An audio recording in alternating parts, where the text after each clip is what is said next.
Now, the Three Martini Lunch with Greg Corombos and Jim Geraghty.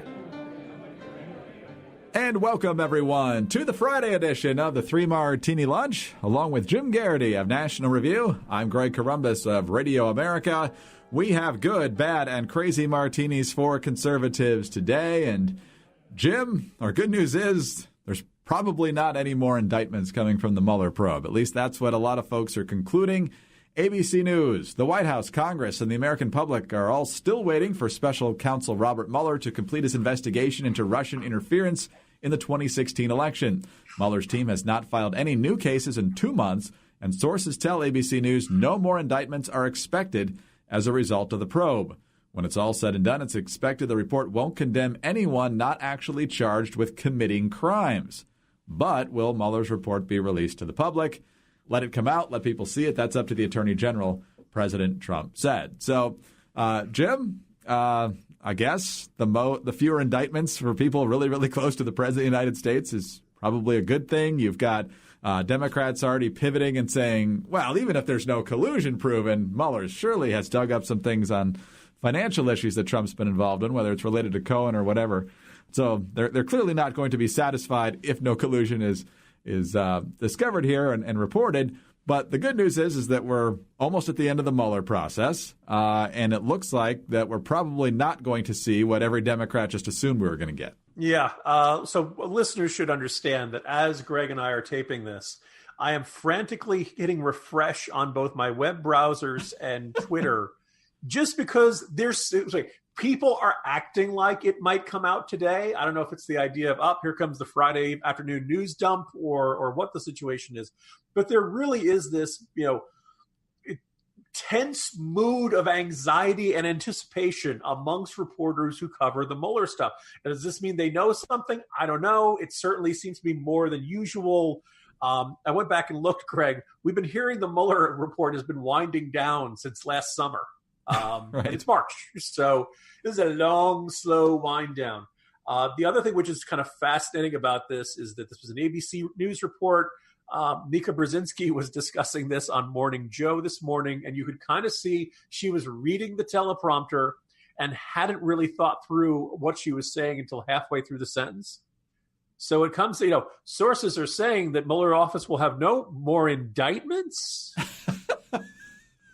This little combination of surprise and incredulity and disappointment, all just in a manner of words, and in the inflection there was kind of fascinating.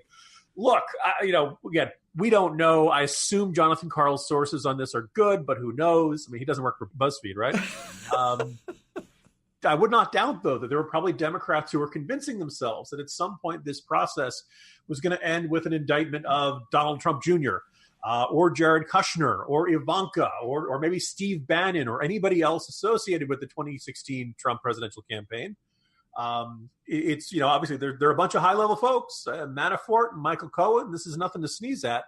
But if this is all done, I think if you're a Democrat, and I think if you were looking at the Mueller report as the pebble that was going to start the avalanche, or as the impetus for the effort to remove the president, I think you're feeling a little nervous right about now. Now, again, we don't know what's in the report. We don't know when it's going to come out. When I wrote about this yesterday in the Corner, I observed, Greg, I think a lot of Democrats figured they'd have it by now. Because impeachment is a process. Last time we did this, it took 5 months. You can't do this sort of thing overnight. You need to have judiciary hearings. You need to hear from witnesses. You need to go through the whole process. Then you go to assuming the House votes for impeachment, and I think with Democrats controlling the House, that's pretty likely. Then you have the Senate trial. Barring Mueller finding something really huge, I don't think Senate Republicans will say, okay, let's remove Trump. So you go through a 5-month process, knowing it will end with Trump still remaining president of the United States, Greg, and then it would go into the 2020 presidential primary beginning in January of next year. It would really be this weird, 5 to 6 months spent, okay, we must remove President Trump from office through impeachment. He would not succeed. And then immediately Democrats would say, okay, it's time to remove President Trump from office through the ballot box. And I don't think that would – I think, even a whole bunch of Americans who are frustrated with Trump would find that process exhausting. So we don't know exactly what it's going to hold. But if that ABC report is accurate, I think there'll be a whole bunch of deeply disappointed Democrats around Washington if and when this comes to pass. Yeah, and I don't get the sense, although who really knows, but I don't get the sense that Bob Mueller would pull a Jim Comey and, explain the whole laundry list of things he found distasteful or even potentially troublesome legally about Trump and then just say, but I don't know any prosecutor who would actually press charges on this. So goodbye, everybody. Yeah, and then the next thing which is worth noting here is that at least according to Rod Rosenstein's assessment and a letter he wrote to Grassley, unless you're indicting somebody, special counsel's report is not supposed to say this guy is a bad guy. That the special counsel has the authority. The only thing I can think of is a question of the president of the United States and the president can't be indicted. Or at least there's some people who argue about whether the president of the United States can be indicted while he's in office. But all of these other folks, if you're Mueller, you're not supposed to go into a great length talking about, well, I'm not pressing charges, but I think Donald Trump Jr. is a terrible guy with terrible character, did all kinds of, there's not supposed to be that stuff, that kind of gray area, that sort of thing where you denounce somebody or attack their character and actions, but you don't actually go ahead and indict them. Now, we don't know exactly how this is going to shake out, but if not even that's in it, I think the perception will be that it's very much a dud, although lawyers very much may argue whether or not, look, it's certainly, considering the amount of time they did, is probably going to be an exhaustive report. But again, if Mueller didn't find evidence to charge somebody, I think that's got to be about as solid an exoneration as you're going to get. All right, let's move on to our bad martini now. And while a Mueller report with no more indictments could give the president a bit of moral high ground, let's see how he's spending that moral high ground. All right, let's go to Politico. New England Patriots owner Robert Kraft, he just seems like a John, who was caught up in a Florida prostitution sting last month, might appear at the White House before he appears in court. President Donald Trump wants Kraft to join his players at the White House this spring for a celebration of their February Super Bowl victory, a prospect that has White House aides worried that it could turn a feel-good photo op into an embarrassing media spectacle. Trump has told staffers he wants Kraft there when the reigning NFL champions visit this spring, according to a senior White House official who said the president and Kraft had spoken since Kraft was charged late last month. And for those who didn't see the latest development legally in that story a few days ago, the prosecutors are willing to make the charge go away if Kraft basically admits that he would have been guilty if the case had gone to trial. So, Jim, what do you make of the president standing by his buddy here? There are a lot of folks who will say, this is just, Jim the Jets fan wanting to do one more dance on the grave of Robert Kraft's reputation. By the way, I salute your joke there, Greg, because way back when Elliot Spitzer had a show on CNN, I was really hoping CNN would invite me to be a talking head for some segment. And then I would just call him John in every answer to every question and wait to see how long it took for him to notice. That's a good way to never get invited back, I suppose. But anyway, probably, yes. What does the president get by having Robert Kraft there at this event? If, God forbid, any of my friends were caught in the circumstance that Robert Kraft was, I think there would need to be some sort of demonstration of this is a bad thing. You're not supposed to do this. It's not just like the using prostitutes and all that kind of stuff. Look, the place was tied to human trafficking, right? This is really shady, unsavory behavior. We can argue about whether the law is going after him more because he's the owner of the Patriots and he's something of a celebrity, or whether he's getting kind of a slap on the wrist because of that.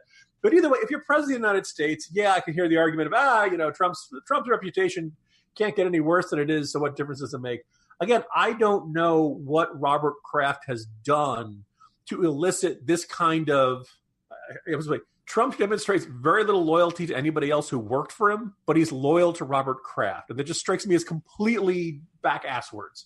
I just cannot understand the logic there. I don't think there's anything wrong with saying we'd really rather that Mr. Kraft did not attend this ceremony until the legal matter is resolved, if nothing else, if for no other reason that I don't think necessarily, there's nothing wrong with saying, look, you've been associated with something really unsavory and we don't want you at the White House right now. I know there's a certain argument, there's a theory that in the Trump era, or maybe even in our modern era, shamelessness is a superpower. And if you never demonstrate any shame, you never feel any shame, you can do anything in this life. But I think it would be a good time for the White House to attempt to reinstate that kind of opinion and say, hey, you know what? You get caught in these circumstances, your invitation is going to get lost in the mail. Might be the only owner willing to bring his team to the White House these days, though. That's the other thing, right? Yeah, so. Maybe that's the matter there. But yeah, I mean, the sports teams appearing at the White House has turned into such a consistent mini controversy for this White House of certain players staying home and boycotting, and do they deserve something better than Chick-fil-A and all this kind of stuff. That all in all, these are supposed to be the happy photo op moments of the presidency. And somehow this White House manages to turn them into whole new controversies. There's a lot of our listeners right now saying, Jim, what could possibly be better than Chick-fil-A? So, well, I don't mind Chick-fil-A, but I like Chick-fil-A a lot. But, yes. If you went to the White House, do you think you want a little bit more? They don't usually. I can get Chick-fil-A. I don't need the president of the United States to get me Chick-fil-A. When I go to the White House, I kind of want to get something I can't get everywhere, down the street. But that's my take. Maybe this is my just outside the Beltway snobbishness. I guess so.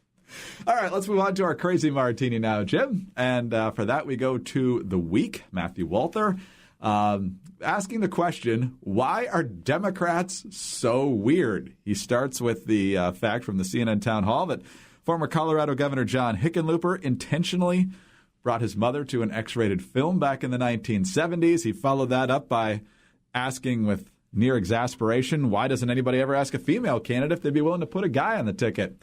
Then there's Kamala Harris clearly lying when you look at the timestamp about listening to Snoop Dogg while smoking weed in college, since Snoop Dogg didn't have an album, neither did Tupac when she was in college, that sort of thing. We've got Elizabeth Warren with the Native American DNA. You've got every weird revelation about Beto O'Rourke, on and on and on. So basically the argument here is that it might not matter because Trump's not exactly free of eccentricities himself, or it just might blend together, Jim, and the American people won't see Trump as all that weird because the Democrats can't put up a normal person either. So what's your big takeaway here? Yeah, I really enjoyed this column, Greg, and not just because I've just, been writing these 20 things columns. Today it is Pete.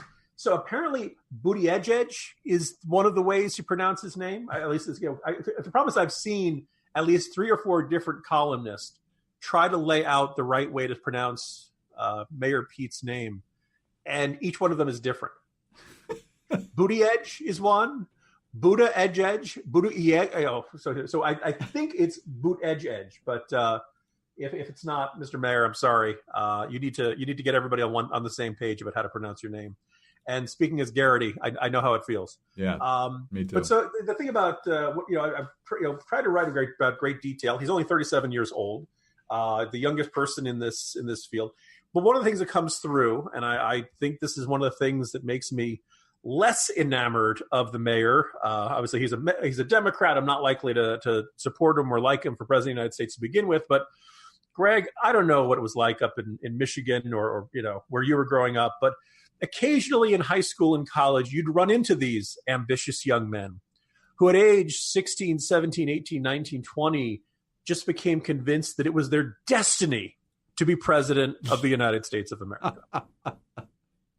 I ran into a bunch of these folks. I was a political geek. There's no two ways about that. But one, I never had those kind of ambitions for myself. I never saw myself as called to leadership or that I had some grant. Do you know what I predicted I'd be doing, Greg, when I was in high school? I imagined there'd be a thing called the internet. And every day I would just rant into a microphone. And somebody on the other end would take it all and make it sound coherent and funny and interesting and insightful. But so the answer is, that kid, no way about it. Buttigieg was he was a valedictorian, class president, went on to Harvard, went to Oxford, McKinsey consultant. I mean, everything you're supposed to have in your resume is there. That's why I was saying yesterday, he's that so perfect kid your parents wished you were more like, But see, again, so all people who go into politics are kind of a little bit weird to begin with. Hickenlooper is kind of a fascinating example. I think Hickenlooper is indisputably bizarre and weird, but not in the, hey, kids, I've got free candy, come into my windowless van type weird. He's much more of the, Hickenlooper's come to the party? Oh, you got to see that. You have no idea what's going to happen when he shows up. I think the nature of politics is, one, you have to be a little bit of an egomaniac. You have to be a little bit of a narcissist. You have to believe that you alone are so unique and gifted that you must be in a position of leadership, that other people need your wisdom, they need your guidance, that you are, meant to be in this, kind of exalted position above everyone. Generally, these people might be smart. But see, what the weird thing about politics is that you can be very smart, like indisputably, Buttigieg is, got that. But it also takes some charisma. It also takes some ability to persuade others. We've all seen people in politics who are indisputably bright, but who don't always succeed at the ballot box or come campaigning time because they don't have that charisma, natural likability, stuff like that. Beto O'Rourke has got all kind of grief this week about his teenage hacking, the rock band days, all of that kind of stuff. Again, you're talking about somebody who, was spent a long time trying to find himself. And lo and behold, has decided, as a candidate, right? So as a candidate, you're almost like some sort of reality show star. But I don't want to extend that metaphor too far, Greg, because if that was the case, someday we could end up with a reality show star ending up being president of the United States. No, come on. That would never happen. Right? Yeah. And so you think about the people who are on reality shows. They generally tend to stand out because their personalities are larger than life. Sometimes they are the troublemaker. I would say the Omarosa, Greg. But it's not like, you don't have Omarosa types working in the White House. No, that's we have the Omarosa working in right. So you have this, there's kind of all of the incentives of the system are towards people who have very strong personalities, but also very driven, and who generally have some sort of brightness. And obviously that driven ambition, you're not going to find normal, laid back, relatively happy, easygoing. I think if you're a relatively normal, happy, easygoing person, Greg, you don't spend a lot of time thinking about running for president of the United States. You only do it. They talk about the fire in the belly. And by the way, Greg, I used this comparison earlier today.